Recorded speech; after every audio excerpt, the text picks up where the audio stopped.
buried me alive. You let me sleep with corpses for 4 months. You were already dead, Tunde, walking, breathing, but dead inside. I'm your son. How could you do this to me? Because we're your parents. We watched you try to kill yourself twice. What were we supposed to do? Just let you go? You had no right. No right. We had every right. You're a child. How many others died in this program? Answer me. How many people died before me? Now let me tell you how we got here. Let me tell you about Tunde Adebayo and the 5 months that destroyed him and saved him at the same time. There was a young man named Tunde, 28 years old, but he looked 40. Lagos does that to people. Crushes them, ages them, breaks them. 3 months earlier, he'd buried his parents, both of them. His father died of a heart attack. 2 weeks later, his mother followed, as if her heart refused to beat without her husband. Tunde stood alone at their graves in the rain and felt something inside him die too.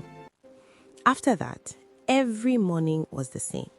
Walk the streets with a folder of CVs, come home with nothing but rejection.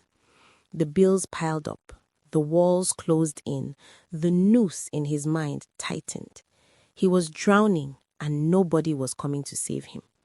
Then one afternoon, at a job fair in Victoria Island, someone called his name. Tunde Adebayo. He turned.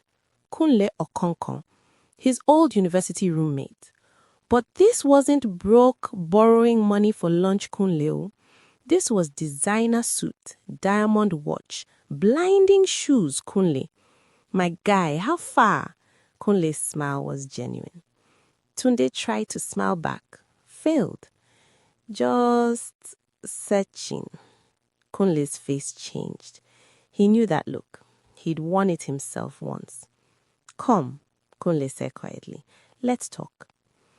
Kunle's Ikoyi apartment was something from a magazine. Floor-to-ceiling windows, furniture that looked like art, space that felt obscene when Tunde remembered his one-room cage. Kunle, how?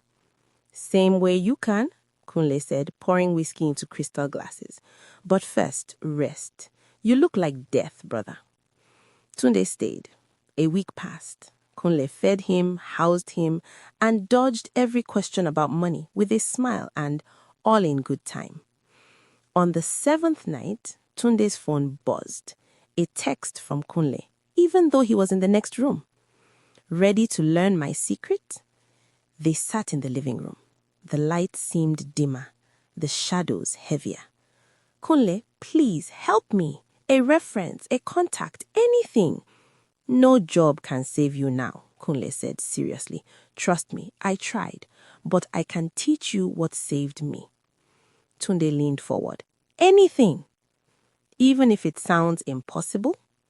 Desperation makes people brave. Desperation makes people foolish. Sometimes you can't tell the difference. Yes, anything. Kunle studied him. There's a man. He helped me when I had nothing, but his methods are unconventional. That night, they drove out of Lagos proper, past the lights, into the forgotten edges where the city dies. They stopped at a compound that looked abandoned, but inside, someone was waiting. Baba Ogun. Ancient, eyes like coal, skin like leather. The room smelled of incense and something else, something wrong. Baba Ogun brings another lost son. His voice was like grinding stones. Please, sir, I need help. Help has a price. Those coal eyes fixed on Tunde. 5 months, you sleep where the dead sleep. Face what you fear. On the 5th month, you emerge reborn, wealthy, powerful, free. Sleep where? Atan Cemetery. I have prepared a place.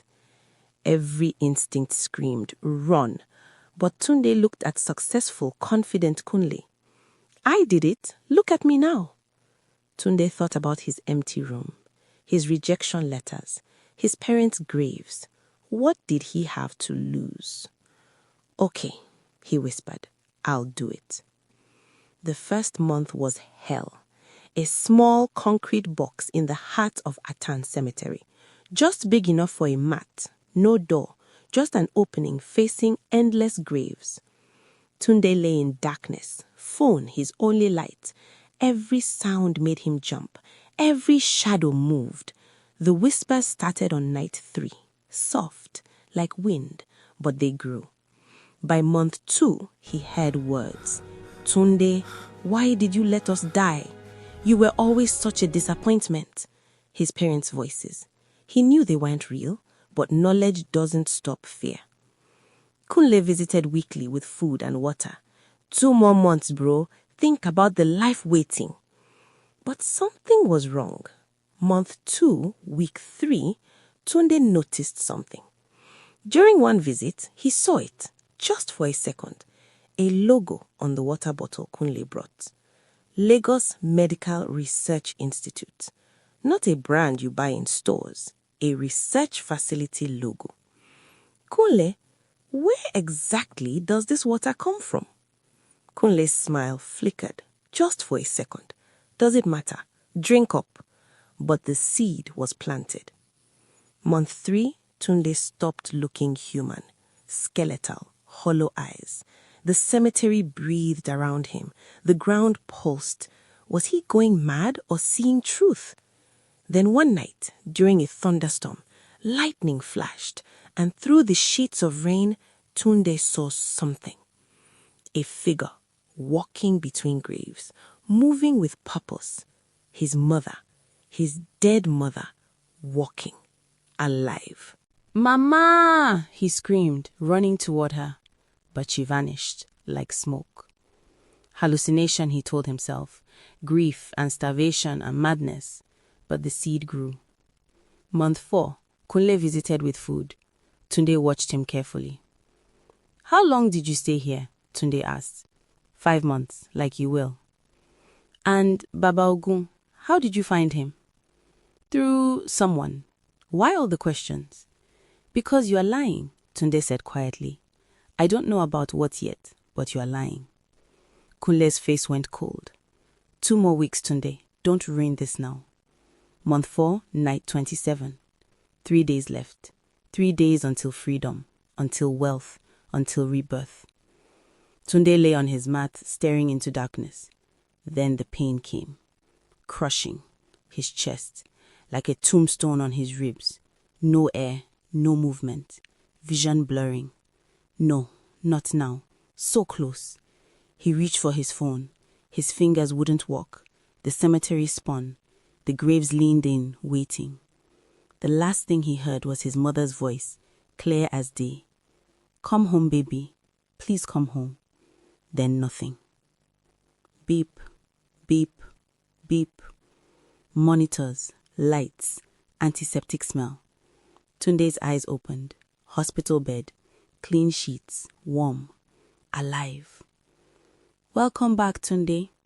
A woman in a white coat, Dr. Adeyemi, her name tag said. Behind her, Kunle. And then, 2 more figures. His mother, his father. No, whisper. Then scream. No, you are dead. I buried you. His mother rushed forward, crying. No, baby, we're here. We've always been here. What is this? And that's when the truth exploded. That's when everything Tunde thought he knew shattered like glass. Dr. Adeyemi sat calmly. Tunde, you tried to kill yourself.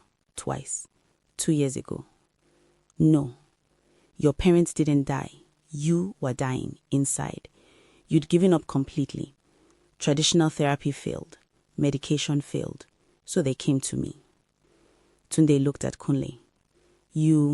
You were part of this. Kunle nodded. I was like you, suicidal, broken. Dr. Adeyemi saved my life. When your parents reached out, I volunteered. Program? Tunde's voice was hollow. You put me in a cemetery? You've been in this facility the entire time, Dr. Adeyemi said. Medical supervision, controlled environment.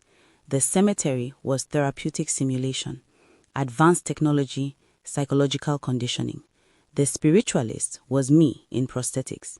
We needed you to fight for survival. Tunde's father stepped forward, aged and broken. We had to make you want to live, son. You'd given up completely. Every therapy failed, his mother sobbed. Every medication, every intervention. You were disappearing. This was our last hope. And that's when Tunde snapped. That's when the rage came. You buried me alive. You let me sleep with corpses for 4 months. You are already dead, Tunde, walking, breathing, but dead inside. I'm your son. How could you do this to me? Because we're your parents. We watched you try to kill yourself twice. What were we supposed to do? Just let you go? You had no right. No right. We had every right. You are our child. Tunde's chest heaved. How many others died in this program? How many? Silence. Tunde, answer me. Dr. Adeyemi's voice was quiet. You're the 4th participant. Kunle completed successfully. 2 others didn't survive the program. The room went cold. You risked my life, Tunde whispered, in an experiment that killed people. We were desperate. Get out, all of you. But they didn't leave. His mother collapsed in a chair, sobbing. His father stood frozen. Kunle looked away. Month 4, Tunde said quietly. I collapsed. Dr. Adeyemi nodded. Cardiac episode. We nearly lost you. But you fought, Tunde. For the first time in years, you fought to stay alive. That's when we knew it worked. Kunle finally spoke. That's the real test. Not surviving 5 months. Choosing life when death is easiest. Tunde looked at his parents. Really looked.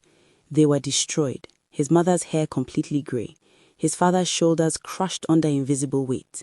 They hadn't just watched him die. They'd been dying too. I'm so angry at you, Tunde said, voice breaking. I know, his father whispered. I don't know if I can forgive this. I know. Tears ran down Tunde's face. But I'm alive. His mother's sob was half laugh, half cry. Yes, baby, you're alive. I'm alive. And for the first time in years, he meant it. 3 months later, Tunde sat in therapy, real therapy, Dr. Adeyemi's office, twice weekly. He talked about anger, betrayal, fear, about his parents, his depression, his suicide attempts he could finally remember. Hard. Every day was hard. But he was there. One afternoon, coffee with Kunle in Lekki.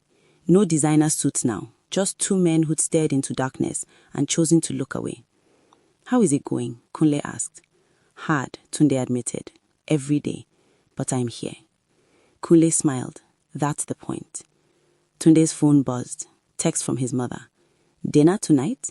Your father is making your favorite. His thumb hovered. The anger was still there. Might always be there. But beneath it, something fragile had grown. Something real. He typed, I'll be there. That evening, Tunde stood outside his parents' house in Surulere, the house he grew up in, the house he thought he'd never see again. Deep breath. Knock. The door opened immediately. His mother had been waiting. Her face was hope and terror and love so fierce it hurt. Hi, Mama. She pulled him into her arms and held on like she'd never let go. And Tunde, broken, healing, angry, grateful, alive Tunde, hugged her back. Behind them, the Lagos sun set. Somewhere, a town cemetery stood quiet and empty. The dead rested peacefully, and the living kept living. Because sometimes, the hardest ritual isn't sleeping among the dead for 5 months. Sometimes, the hardest ritual is choosing to live, even when you're angry, even when you're hurt, even when forgiveness feels impossible. You choose life anyway. That's the real test. That's the real ritual. And Tunde, he passed.